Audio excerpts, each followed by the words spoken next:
Hi there people. Today, I have an idea to launch on Mr. Club.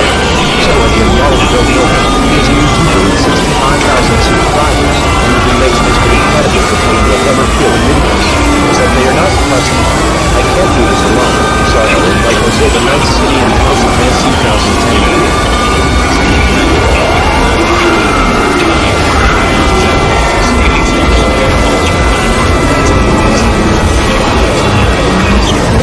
Yes, I want you to view this one.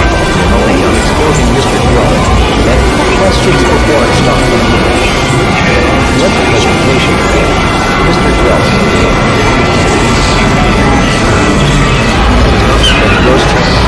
So let me tell y'all why you should never subscribe to him. First things first, he makes disgusting Mr. Incredible videos. He lots of times makes disgusting videos showing rotten feet.